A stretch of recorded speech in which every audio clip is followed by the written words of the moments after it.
हिंदुस्तानी bike market पहले से कहीं ज़्यादा मैच्योर हो रही है, जहां न सिर्फ अलग अलग सेगमेंट की बाइक्स आ गई हैं, बल्कि एक ही सेगमेंट में अलग अलग मूड की बाइक्स भी देखने को मिल रही है। और ये मैं क्यों कह रहा हूं, क्योंकि आज हमारे पास एक ऐसी बाइक है जिसे टिपिकल स्पोर्ट्स टूरर हम कह सकते हैं, और वो नए अवतार में आ गई है। होंडा की CBR 650F। पिछली बार जब हमने चलाया था इसे, तो इसका मूड काफ़ी शांत और टिपिकल टूरिंग बाइक वाला था। अब क्या कुछ तब्दीली हुई है, अब देखते हैं।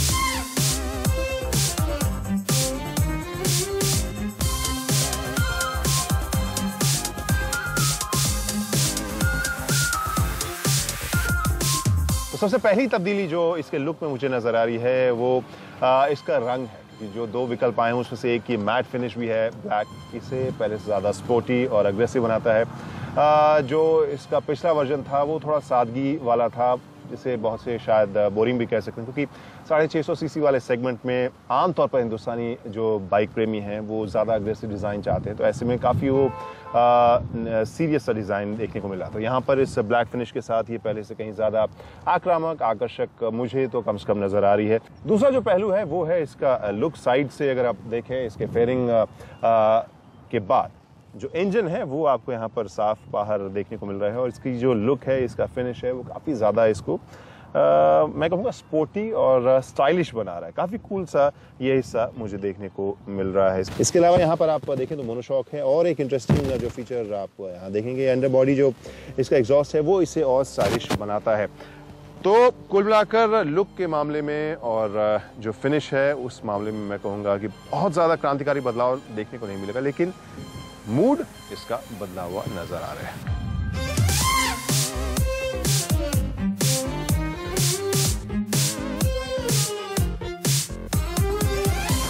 इंस्ट्रूमेंटेशन में अगर आप नजर डालें, बहुत ज़्यादा गैजेट्स या बाकी कलाकारी आपको यहाँ देखने को नहीं मिलेगी।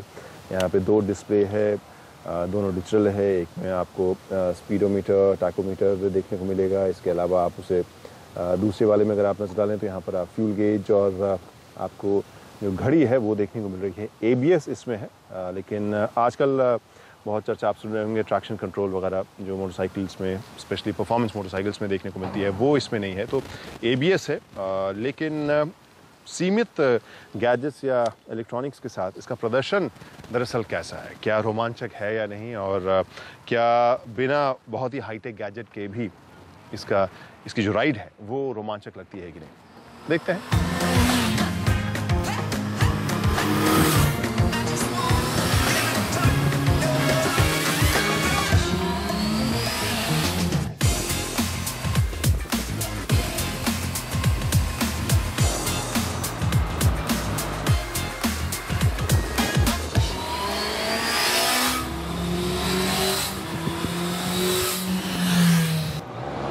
तो CBR 650F जब पहली बार हिंदुस्तान में लॉन्च हुई थी, तब सबसे ज़्यादा चर्चा आपने सुनी होगी कि ये 10 लाख से कम कीमत में आने वाली इनलाइन 4 सिलेंडर इंजन से लैस एक कोई बाइक है। अब जो नया वर्जन इसका आया है वो भी एक शोरूम कीमत उसकी 7,30,000 के आसपास है, वो भी 10 लाख से नीचे ही है। तो ये चर्चा या ये खूबी उसकी अभी भी बरकरार है, लेकिन आखिर ये मुद्दा है क्या? आखिर क्यों हम इस इनलाइन 4 की अहमियत इतनी ज़्यादा देखते हैं बाइक प्रेमियों के बीच में? तो एक नज़र डालते हैं उसी के ऊपर।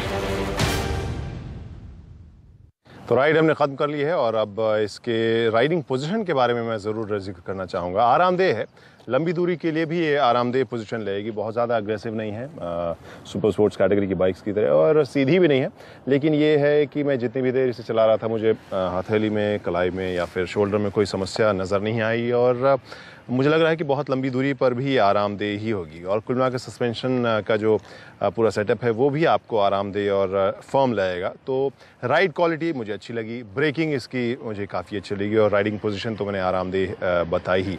और बाकी जिस मूड की है बाइक वो तो मैंने आपको उसके बारे में बता ही दिया।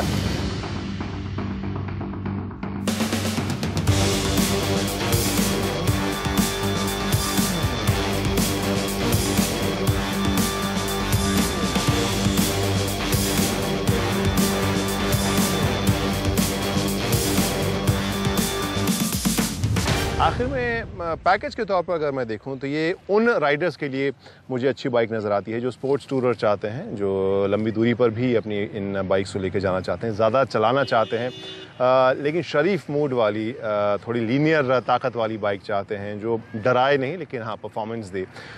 हालांकि इस सेगमेंट में और भी विकल्प आ गए हैं, लेकिन जिस मूड की मैं बात कर रहा हूँ, जो ग्राहक वैसी बाइक चाहते हैं, शांत सी लेकिन तेज तरार लेकिन कम डराने वाली, उनके लिए ये 650F एक अच्छा पैकेज नजर आ रही है। तो रफ्तार में अपने सवाल और संदेश आप भेज सकते हैं इन गाड़ियों के बारे में, और जो खबरें हमने आपको दिखलाई हैं उनके बारे में। ट्विटर पर आप क्रांति_संभव के नाम से ट्वीट कर सकते हैं, या फिर फेसबुक पर रफ्तार का पेज है, वहां पर अपने संदेश भेज सकते हैं। अगले सेगमेंट में जैसा हमने आपसे वादा किया था, चलाकर आपको बताएंगे टोयोटा यारिस और होंडा अमेज के बारे में।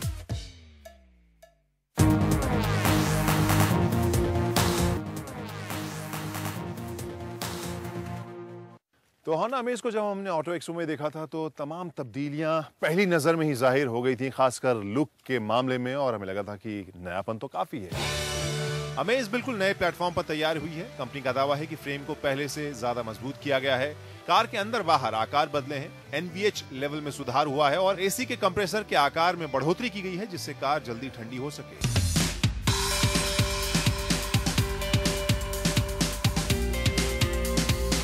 पहली नज़र में ही आप समझ जाएंगे कि हाँ एक बिल्कुल नयापन इसमें है, लेकिन बहुत लंबे समय तक ये आकर्षक लगे मुझे ऐसा नहीं लग रहा है। और ख़ासकर इसके जो लाइंस और जो पैनल है, ख़ासकर ये क्रोम का और हेडलैम्प का, बीच में आप इसके फ्रंट ग्रिल को अंदर जाता हुआ देख रहे हैं। इसका बम्पर बाहर की तरफ है, ये क्रोम और बाकी जो हुड का हिस्सा है वो बाहर की तरफ है। तो बीच में एक ऐसा चेहरा बनाने की कोशिश की है जो काफ़ी स्क्वायरिश है, काफ़ी चौड़ा है और नयापन ज़रूर है। वहीं इस बड़े होंडा लोगों के साथ जो ढेर सारा क्रोम यहाँ पर दिया गया है, वो हो सकता है थोड़ी बहुत सिटी वाली फील आपको याद दिलाए। और इसके ड्राइवर सीट पर मैं बैठ रहा हूँ, देखता हूँ कि अमेज में कहानी कितनी आपको अलग नजर आएगी। तो लेआउट पूरा आकर्षक है। उसी बीच में ये इंफोटेनमेंट जो स्क्रीन है उसे ऑन करके अभी हम दिखाएंगे, वो अच्छे से यहाँ मेल खा रहा है। साथ में आप AC कंट्रोल, क्लाइमेट कंट्रोल के जो लेआउट को यहाँ मिलता हुआ देख रहे, मुझे काफ़ी आकर्षक ये लग रहा है, साफ सुथरा। बल्कि आपको मैं अगर सीधे शब्दों में कहूँ तो स्मार्ट के साथ साफ सुथरी ये बनावट मुझे लग रही है। जब पहली बार भी अमेज आई थी तो मुझे स्पेस के मामले में इसने इम्प्रेस किया था। मुझे नी रूम काफ़ी मिल रहा है, लेग रूम अच्छा सा है, थाई सपोर्ट ठीक ठाक मुझे मिल रहा है। बूट और बूट स्पेस तो कंपनी ने जैसा कि दावा किया है लगभग 420 लीटर के आसपास की जगह इसमें क्रिएट की गई है।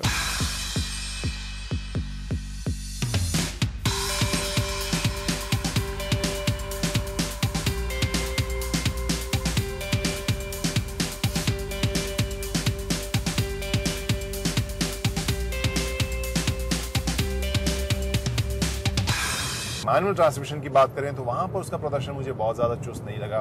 गियर शिफ्ट बहुत ज़्यादा मुझे क्रिस्प नहीं लगा, और कुल मिलाकर इन दोनों ही वर्जन में ज़्यादा रोमांचक मुझे या ज़्यादा मज़ेदार जो ड्राइव लगी वो CVT की लगी।